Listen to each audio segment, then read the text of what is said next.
Hello engineers, তোমরা যারা এই মুহূর্তে আমার ভিডিওটা দেখছো তোমাদেরকে বলবো প্রত্যেকটা ভিডিও আমার এই সিভিল টেকনিক চ্যানেলের দেখো এবং বোঝার চেষ্টা করো, কারণ আমি সেই সমস্ত ইন্টারভিউ কোশ্চেনগুলো নিয়ে এসে থাকি যেগুলো আমি ফেস করেছি। আমার এই জব এক্সপিরিয়েন্স আজ 10 বছর। তো এই 10 বছরে যা যা এক্সপিরিয়েন্স হয়েছে অ্যাজ এ ফ্রেশার্স হিসাবে কী কী প্রবলেম ক্রিয়েট হয়েছে, কী কী কোশ্চেন আমি ফেস করেছি, সেই সমস্ত কোশ্চেন নিয়েই তোমাদের সামনে আমি ভিডিও নিয়ে আসছি। আজকের যে ভিডিওটা সেটা পার্ট 5 হবে। তো এখানে অনেক ইম্পর্টেন্ট কোশ্চেন আছে, তোমাদের অনেক কাজে লাগবে। দেখো, first question, why provide pedestal footing on the raft. অনেক সময় দেখবে একটা র্যাফটের মধ্যে আর একটা ছোট্ট র্যাফট আছে। কি বললাম? অনেক সময় দেখবে একটা র্যাফটের উপরে আর একটা ছোট্ট র্যাফট দেওয়া হয়েছে। এই ছোট র্যাফটটা হচ্ছে পেডেস্টাল র্যাফট, পেডেস্টাল ফুটিং। তো এটা কেন দেওয়া হয় সেটা নিয়ে আমরা আলোচনা করব। কোশ্চেনটা অন্যভাবে হতে পারে যে হোয়াই প্রোভাইড আইসোলেটেড ফুটিং। দেখো, একটা তোমাদের ড্রয়িং করে দেখায় তাহলে বুঝতে পারবে। মনে করো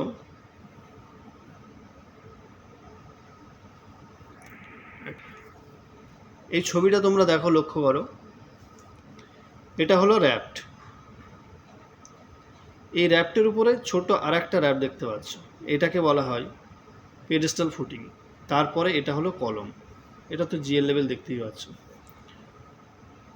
তো এই পেডেস্টাল র্যাফটের উপরে কেন দেওয়া হয়, বা অনেক সময় দেখা যায় এই কলম আছে,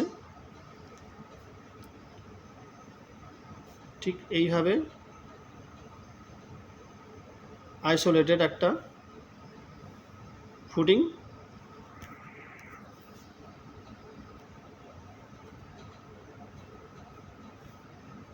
এই যে স্লোপিংটা দেওয়া হয় এটা কলম। এই স্লোপিংটা কেন দেওয়া হয়, কী কারণে দেওয়া হয়, সেটা নিয়ে আমরা আজ ডিসকাস করব। এক কথায় যদি এর উত্তর দিতে চাই তাহলে সেটা হবে for resist of sheer punch. কি বললাম? For resist of sheer punch. কারণ যখনই তুমি ভিডিওটা এখানে দেখো, লোডটা যখন এখান থেকে পড়বে,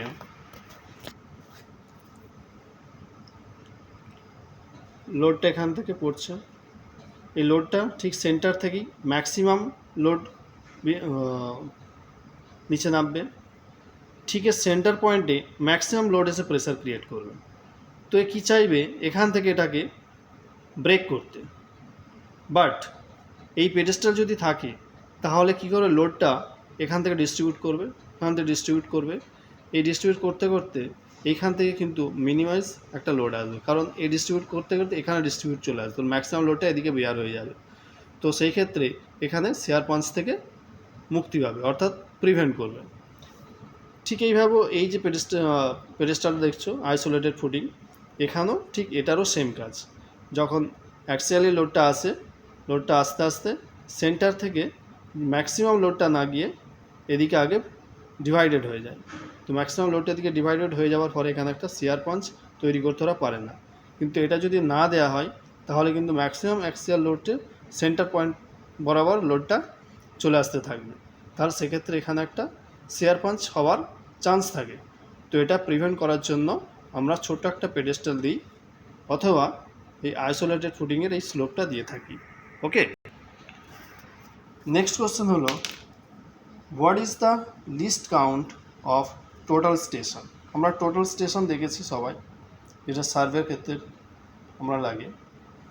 তো এটার সবচেয়ে মিনিমাম কত আমরা কাউন্ট করতে পারি, এটা 1 second.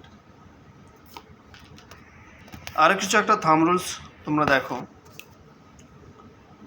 How much requirement of shuttering material for 100 square feet area of slab for residential building। এখানে কোশ্চেন অনেক সময় করে যারা রেসিডেন্সিয়াল বিল্ডিংয়ের ক্ষেত্রে, মানে কনস্ট্রাকশন কোম্পানিগুলো, একটা থাম্ব রুল বলে দেয় যে 100 স্কোয়ার ফিট এরিয়া স্ল্যাব আছে, তাহলে সেক্ষেত্রে শাটারিং কত লাগবে। দেখো 163 square feet plyboard. Next question হলো how much cement sand and aggregates required for 1 m³ RCC, যার গ্রেড হলো M25। M25 গ্রেডের ক্ষেত্রে সিমেন্ট কত লাগে, স্যান্ড কত লাগে, এগ্রিগেট কত লাগে সেটা দেখতে পাচ্ছ। সিমেন্ট লাগে 410 কেজি, স্যান্ড লাগে 680 কেজি, এগ্রিগেট লাগে 700 কেজি। ওকে, আর লাস্ট কোশ্চেন হলো what is the least count of theodolite. থিওডোলাইটও আমরা পড়াশোনা করেছি, তো এই থিওডোলাইটের লিস্ট কাউন্ট কত, 20 সেকেন্ড। ওকে ফ্রেন্ডস, ভিডিও যদি তোমাদের ভালো লেগে থাকে অবশ্যই একটা লাইক ও শেয়ার করে দিও। Thank you.